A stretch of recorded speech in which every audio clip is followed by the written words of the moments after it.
다다익선이란 말 아시죠? 다다익선. 많을수록 좋다는 겁니다.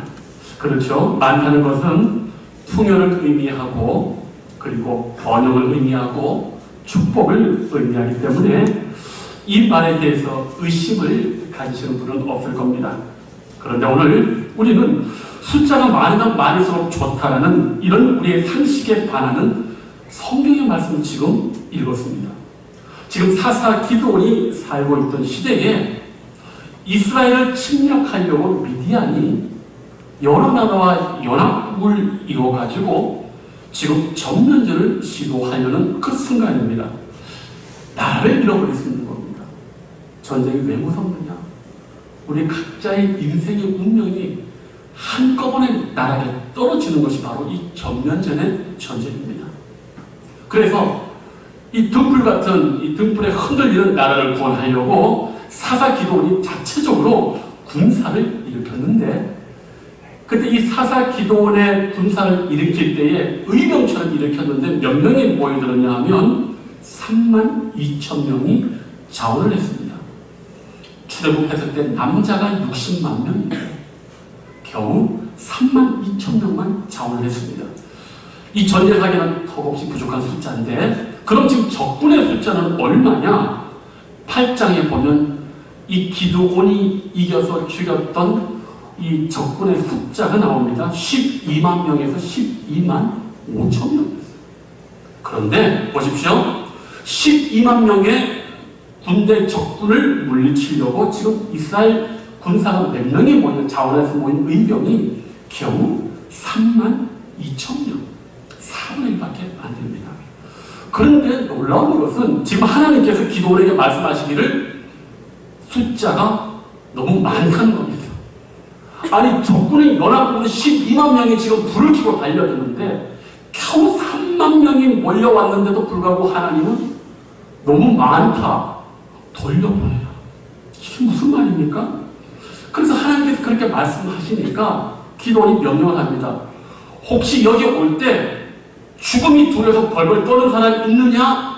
돌아가라 하니까 세상에 3만 2천 명 중에서 2만 2천 명이 합법적으로 돌아가는 겁니다. 몇 명 남았습니까? 1만 명. 12만 명 대 1만 명이면 12대 1이에요. 이게 게임이 됩니까? 그래도 더 놀라운 말씀은 하나님 그것도 많다는 거예요. 아니 1만 명도 많다는데 도대체 이게 무슨 말인가?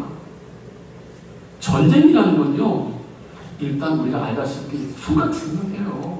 수가 중요한 겁니다. 밀어붙이는 수가 중요합니다. 그런데 놀랍게도 하나님께서 이 300명을 쓰셔서 이스라엘 나라를 구출하고 하나님 나라를 세워가고 놀라운 신앙에 필요한 역사를 남겼습니다.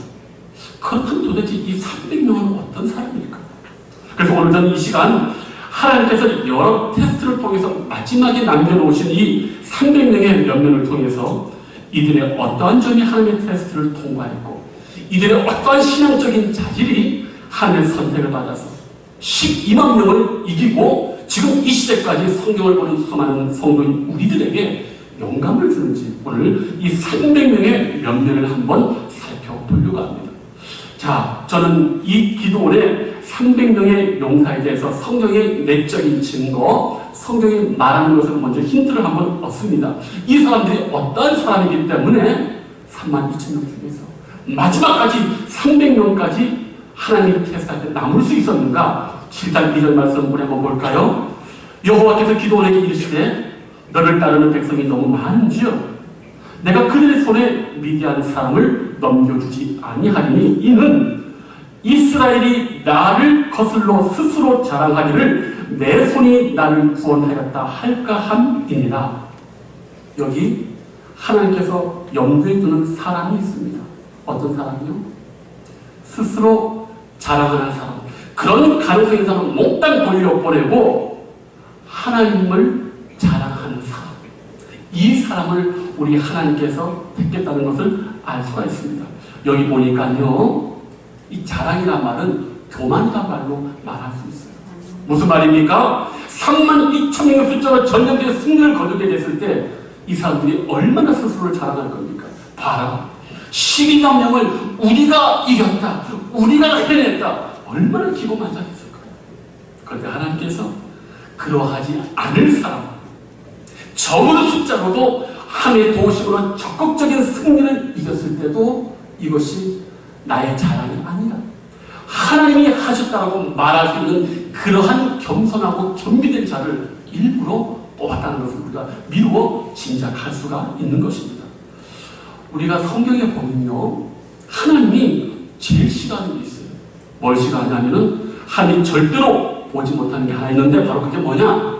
교만이에요. 성경이 어느 정도로 이 하나님께서 우리 교만을 미워하시냐면 겸손한 자에게 뭘 주시고 은혜를 주시고, 반대로 교만한 사람은 하나님이요 대적하신다고 했어요. 교만이야말로 인간을 패망하게 하는 선봉장이고, 아담과 하와의 원죄의 범죄가 바로 뭐냐면 하나님처럼 되고 싶어하는 교만이었습니다. 이런 교만한 자의 특징이 뭔지 아십니까? 내가 나은 거예요. 내가 아니면 어떤 것도 이루어지지 않는다는 거예요. 정말 맞습니다. 하나님의 손 안에 붙들려는 우리가 이것을 모르고 이렇게 경거망동하게 되면 하나님의 역사를 거슬리게 되고 우리 스스로가 영혼의 파괴를 일으키게 되는데, 오늘 하나님께서 이 역사적인 전무후무한 300명으로 12만 명을 도륙하는 이 믿기지 않는 전쟁 가운데 어떤 자를 불렀었느냐?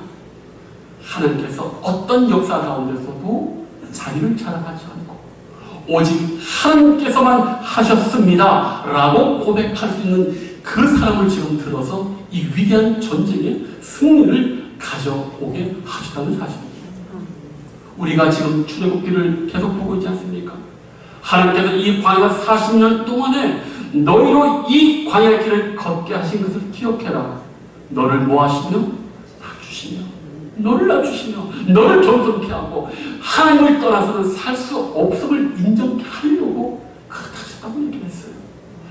하나님께서 이 교만하지 않고 겸손케 하기 위해서 우리에게 우리의 연약함을 그대로 두는 경우가 참 많이 있습니다.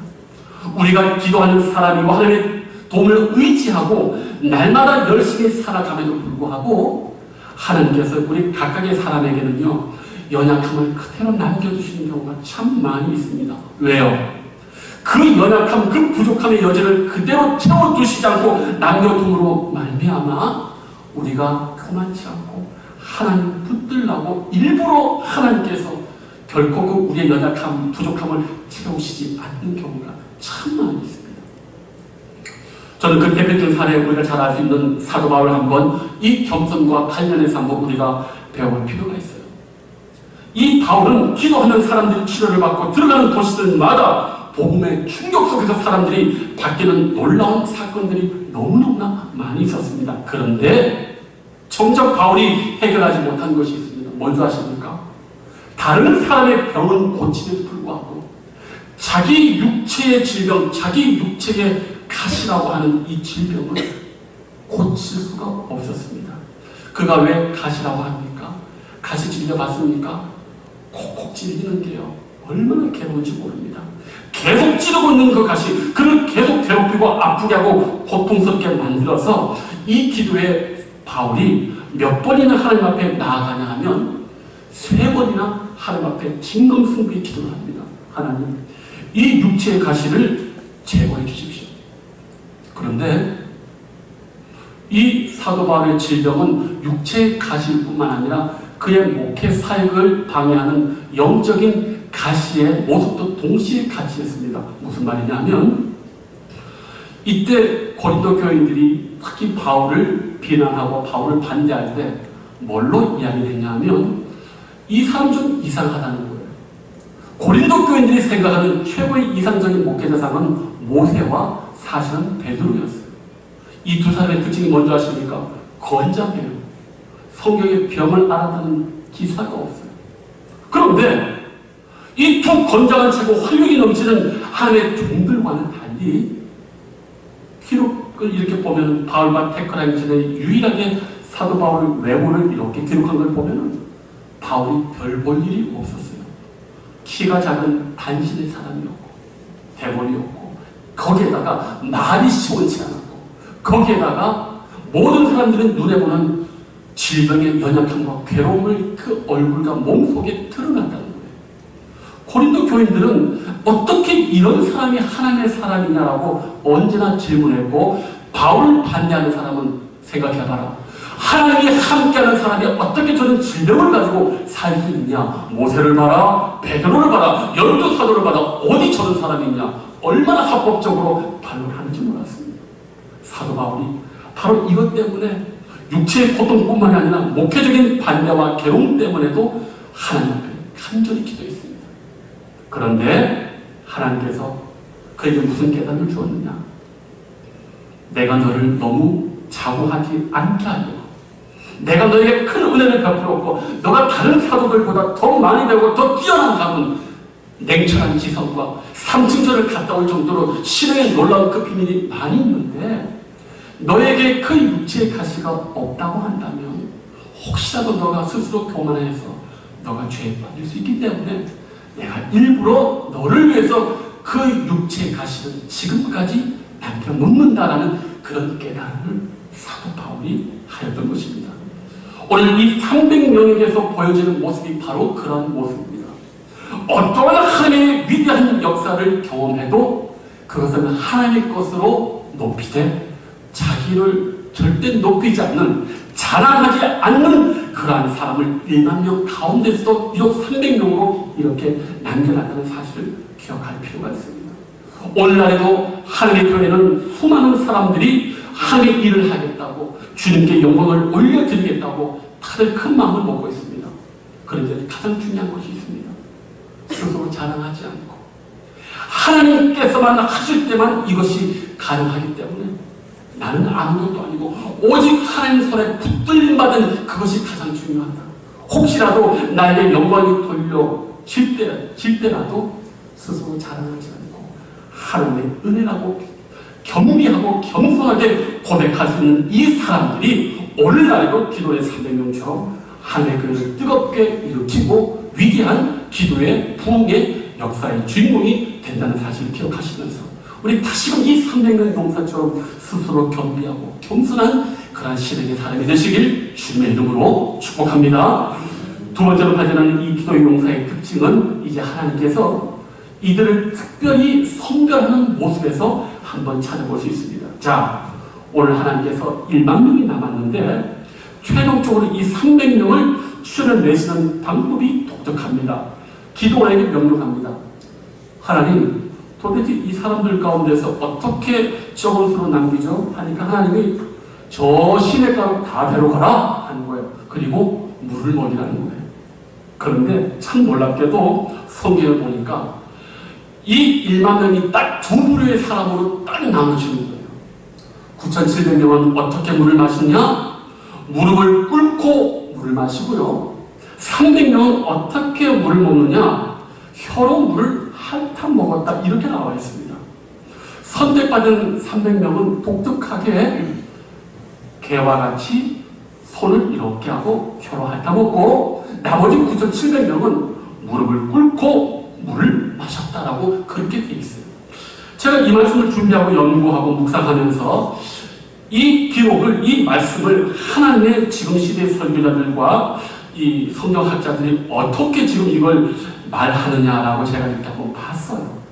그런데 신기하게도 요즘 시대의 목회자들은 이 300명과 9,700명의 이러한 그 행위의 모습에 큰 의미들을 부여하지 않으시더라고요. 이분들은 이런 주장을 해요. 일단 이 두 부류의 사람들의 모습에서 정확한 그 의미를 알기가 일단 어렵다. 하나님께서 이 테스트를 하는데 무릎 꿇어서 먹는 거하고 개처럼 핥아서 먹는 거하고 이것이 과연 하나님의 선택을 받는 어떤 그들의 내적인 자질을 알 수 있는 표징이 될 수가 있느냐? 그렇게 보기에는 좀 과도하다. 대부분이 이런 설교, 이런 걸 얘기를 하시더라고요. 일리가 있죠. 왜? 무릎 꿇는 거 좋아요, 나빠요? 처음 들어보세요. 교회에서 무릎 꿇는 건요 최고예요. 무릎을 언제 꿇습니까? 엄마, 기도할 때. 하나님 경배할 때 꿇지 않습니까? 그런데 이 사람들이 여기 선택이 안 됐어요.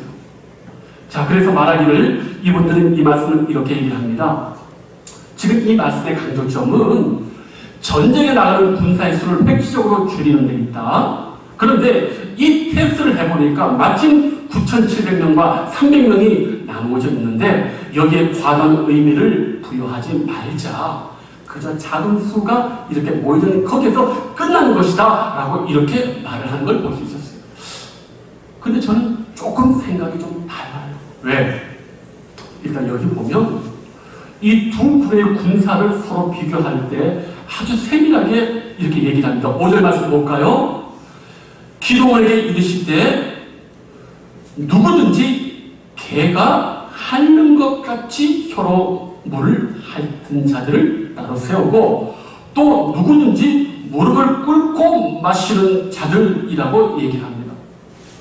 무릎을 꿇고 마시는 자들하고 이 다음에 여기 물을 핥아서 먹는 자들의 큰 지금 차이점이 있어요.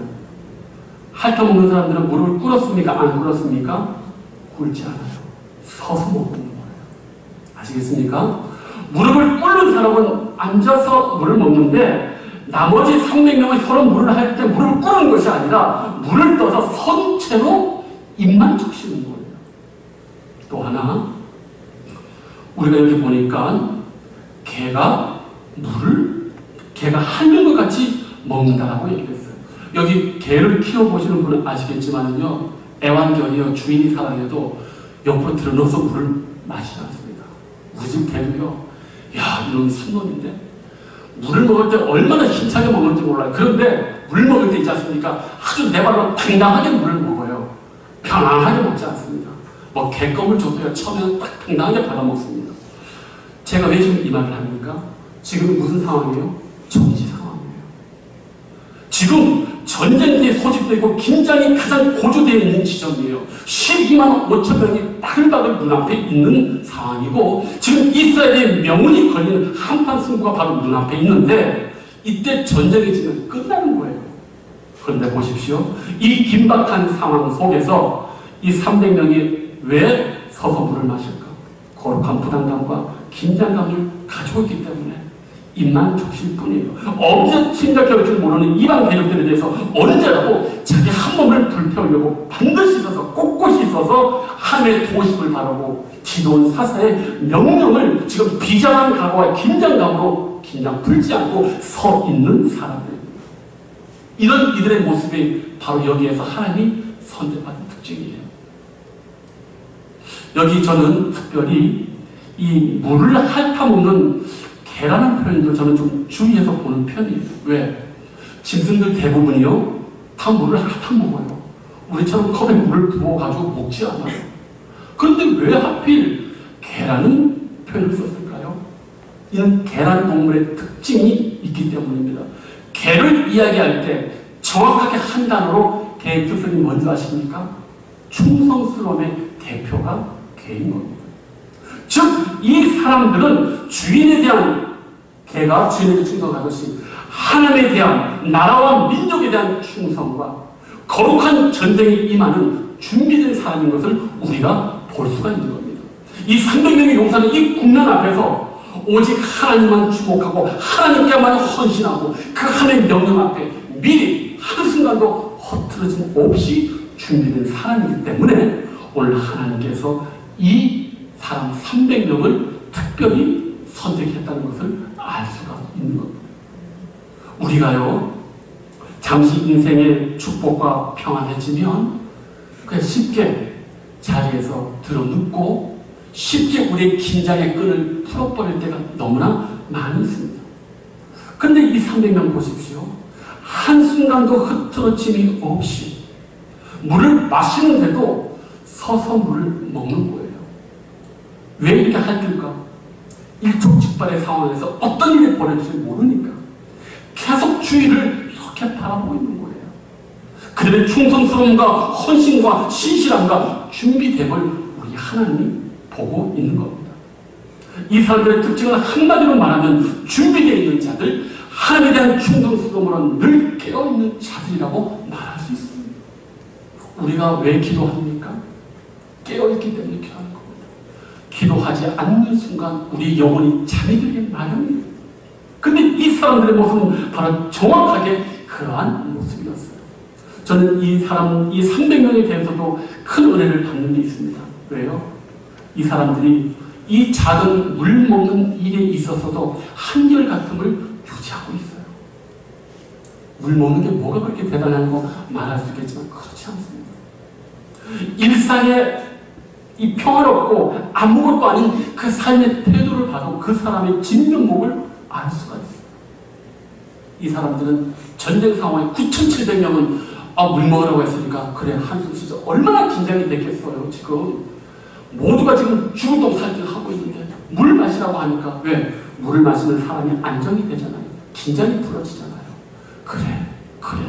그런데 300명은 그렇지 않아요. 아직 끝난 것이 아니라 아직 이 전쟁이 곧 시작되려고 하는데 이 전쟁의 마지막이 어떻게 될지까지는 긴장의 불을 놓지 않고 기도의 끈을 놓지 않고 주님 바라보는 걸 놓지 않고 사사기도의 명령이 어떻게 이루어질지 그 일들을 계속해서 주목했다는 사실입니다. 저는 이 말씀을 통해서 이러한 이들의 충성스러움과 준비됨이 얼마나 이 시대에 우리 하나님의 교회와 하나님의 확장이 필요한 그런 사람들에게도 이것이 중요한지를 꼭 한번 말씀드리고 싶어요. 시편 78편에 보면은 하나님께서 이런 충성스러움에 대해서 다윗을 선택한 기사가 나옵니다. 어떻게 나오냐면 78편 10절에 이런 말이 있어요. 또 그종 다윗을 택하시되 양의 우리에서 취하셨다. 하나님께서 다윗을 이스라엘의 왕으로 선택할 때 그의 어떤 모습을 보고 선택했냐 하면은 양의 우리에서 양치는 걸 보고 택했다는 거예요. 그리고 71절에 전양을 지키는 종에서 저희를 이끄사 그 백성이 야고 그 기업인 이스라엘을 기르게 했다. 이게 대단한 일입니까? 대단한 일 아니에요.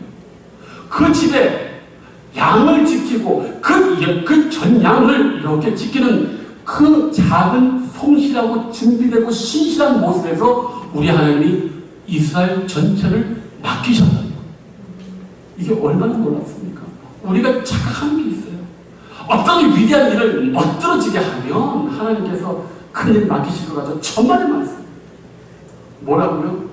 아버지가 맡긴 양의 우리에서 양 한 마리 데리고 잘 컸냐, 잘 있냐, 아프지 않냐, 그 양 한 마리 가지고 정성스럽게 돌보는 걸 보고 이스라엘 전체를 맡기셨다는 거예요. 우리가 보기에 작은 것들, 우리의 보기에 일상적인 것들, 어떤 의미에서 우리 교회는 큰 교회 아니에요. 그러나 하나님은 그런 거 보지 않으세요. 크든 작든 하나님의 교회에서 내가 만나는 사람들에게서 내게 맡겨진 직분에 대해서 사람들이 보든 안 보든 나에게 맡겨진 그 작은 곳에 지극히 충성하고 기도하고 하나님을 바라보는 그 작은 일에 충성된 자를 하나님 역사의 성경에 전무후무한 가장 위대한 300명의 용사로 선택했다는 사실입니다. 성경에 보면요, 하나님께서 적을 물리칠 때 이렇게 적은 숫자로 이렇게 12만 명을 죽인 역사가 없어요. 그런데 이 300명의 이름은 기록이 되어 있지 않지만 이 성경의 역사, 전쟁의 역사를 볼 때 이들이 오늘 우리에게 보여주는 감동과 이 위대함은 너무너무 놀랍습니다. 이들의 특징이 뭐라고요? 작은 일에 충성하고 작은 일에 경계하고 작은 일에 하나님만 바라봤던 그 사람인 겁니다. 저는 오늘 이 말씀을 통해서 우리가 꼭 기억했으면 좋겠습니다. 우리도 교회를 바라보고 내 가정을 바라보고 내 인생을 바라볼 때 뭔가 좀 더 많은 것이 있었으면 좋겠다. 하나님, 내가 좀 더 이런 큰 것을 가지고 하나님의 일을 했으면 좋겠습니다 라고 생각할 때도 많이 있고, 저도 우리 하나님의 교회에 기도하다 보면 그런 생각 많이 들어요. 하나님, 지금보다도 좀 더 저를 돕는 사람이 많았으면 좋겠습니다. 제가 회개했어요. 왜 회개했습니까? 기도하는 한 분만 있어도 된다는 걸 제가 깨달았기 때문에. 우리 하나님의 교회를 위해서 지금처럼 우리 교회 지금 여기 계시는 분들처럼만 있어도 이 얼마나 위대한 능력자들이 있는 겁니까? 제가 거기에서 회개하고 너무 지금 계시는 우리 성도님들에게 감사했습니다. 그렇지요.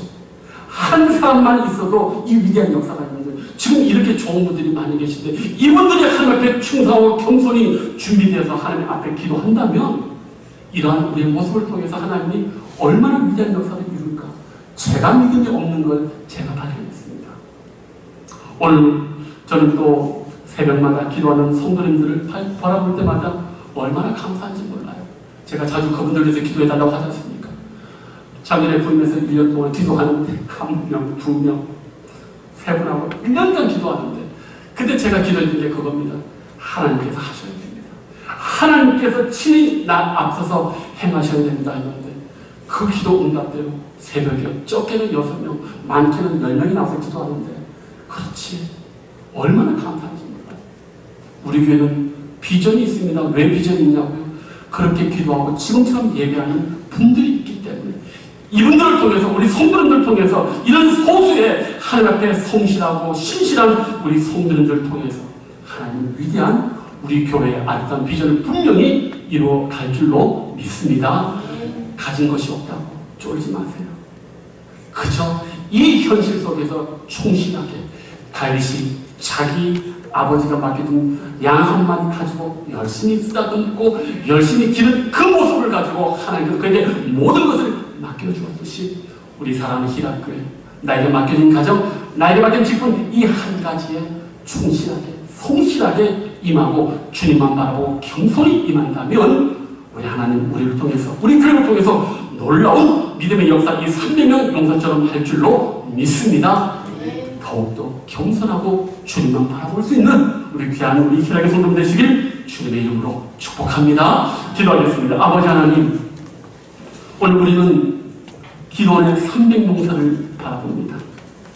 스스로 자랑하지 않고 언제나 하나님만을 주목하여 보면서 자기에 맡겨진 일에 대해서 한순간도 허투루 긴장을 풀지 않고 좌우를 살피면서 하나님의 이 위대한 전쟁 앞에 온전히 뜨거운 마음, 겸손한 마음, 꿋꿋한 마음, 무릎 꿇지 않는 그런 모습을 가지고 하나님을 바라보던 사람을 통해서 하나님은 위대한 구원의 역사를 이루셨습니다. 아버지 하나님, 우리 희락교회도 이러한 하나님의 사람들이 넘쳐나게 해주시고 이러한 성도들의 모습을 통해서 이 마지막 시대에 우리 희락교회를 통해서 하나님의 위대한 역사를 주여 이루어 주시옵소서. 감사하고 예수님의 이름으로 기도하옵나이다. 아멘.